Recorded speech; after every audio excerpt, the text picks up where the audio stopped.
Right, right. And if it's not illegal, let's see it. Since KUAM broke the story in February of senators' salaries increasing to $60,000 a year, former Senator Robert Klitzkie has been doing his own research. The way he sees things, lawmakers got a raise they're not entitled to, saying the enactment of Public Law 2159 back in September of 1991 gave the Civil Service Commission the authority to reduce and set a senator's salary, which had been $55,503 a year.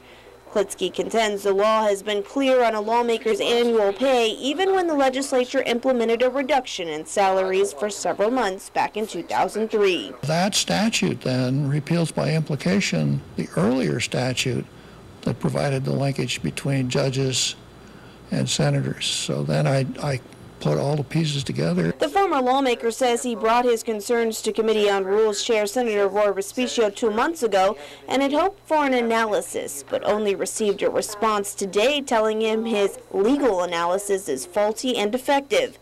Senator Klitzkie even accusing Klitzkie of trying to impugn his character. I just wanted him to respond to what I had very carefully set out, and or the other alternative, to rescind the pay raise, because, as I pointed out, I don't think the pay raise is well taken. I don't think Bob Klitzkie is going to get any sympathy from me in terms of what he's trying to do here, because I'm just following what the law tells us our salary ought to be. Senator Klitzkie, meanwhile, contends his former colleague is simply confused about the pay issue, saying Public Law 2705 clearly sets the compensation of senators at half of the annual salary of Superior Court judges.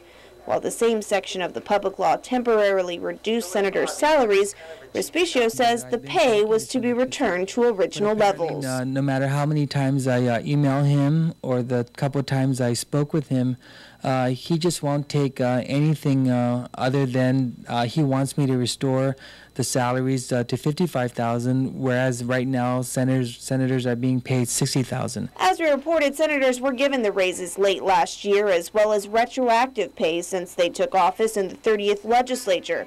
Senator Klitzkie contends the raises are justified even at a time when the Hay study was suspended for thousands of GovGuam workers. If you look at our budget versus our salaries versus our productivity level, we seem to be doing more with less, and we seem to be doing many cost-cutting initiatives.